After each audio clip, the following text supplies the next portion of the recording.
This is a review of Extreme Meat Punks Forever. It is an action game with strong visual novel elements. Extreme Meat Punks Forever is a story-driven action game that is roughly 2 hours long. I heavily recommend it, although at $10 you might want to wait for it to go on sale. You can buy it on itch.io. It is a visual novel with action sequences reminiscent of a brawler. The four main characters, Sam, Brad, Cass, and Liana, are all LGBTQ+, which is great if, like me, you're starved for LGBTQ representation. It is clear that all the characters have been through some shit in their lives, and they don't know if they can meaningfully change anything or save anyone, but in the meantime they have each other. Their world feels doomed, and they have no way of knowing if they can save it. The antagonists, the Fash, are voiceless, faceless mob of voices that threaten you and attack you at the slightest provocation. They have no coherent ideology or clear goal. They just want one thing, to kill you. It is refreshing to see a video game call this kind of enemy a fascist instead of hiding behind an evil empire or something like that. They are just the Fash, nothing more, nothing less. The writing overall is colorful and sharp. While there are some misspellings which can be annoying, it also adds an element of raw humanity to the game. The writing is messy, just like the characters. The graphics and the music are both very simplistic, but do the job and make the game distinct. The basic graphics make the whole game slightly surreal and dreamlike. The art style is similarly distinctive and conveys the different personalities of all the characters, who are all very memorable. The combat is well done and satisfying. It does feel a bit out of place, as it is clear that the story is the main focus, and the combat isn't. A quick note about the music. Like the rest of the game, it's very simple, but conveys the mood and tone of the game perfectly. From here on out, I will be talking about the story, so stop watching if you want to experience Extreme Meat Punks Forever without having it spoiled. I heavily recommend it, as even with its relatively high price, it is very unique, and I especially recommend it if you're looking for an anti-fascist game with LGBTQ characters. The game starts off with Sam and his friend, Jason, at a bar. They are watching the Blood Masons bashing some fash during a mech fight. Jason cheers, which pisses off some fascists. Jason brags about how Sam could easily bash them, so they all gather in the parking lot with their mechs. This acts as a tutorial, teaching you the basics, such as controlling your mech, using a special ability,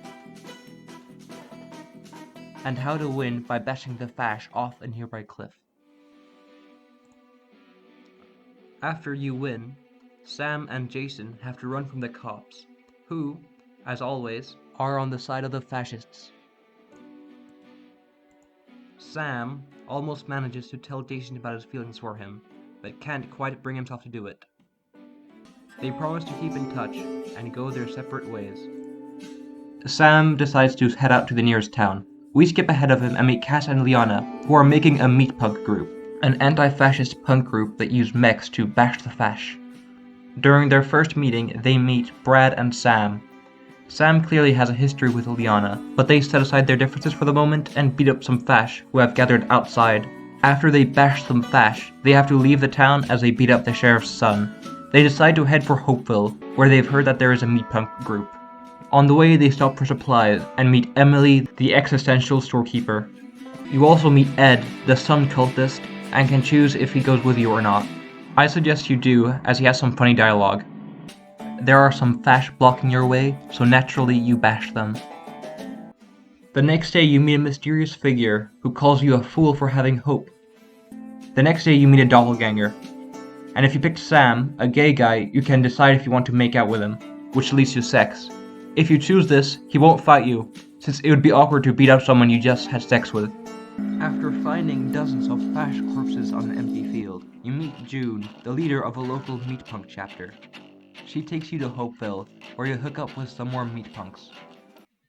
They tell you about how the fash are emitting a mysterious signal that causes strange bright flashes that cover the landscape. Clearly, they're up to no good. June tells you about a planned attack on the signal, and you agree to help her out.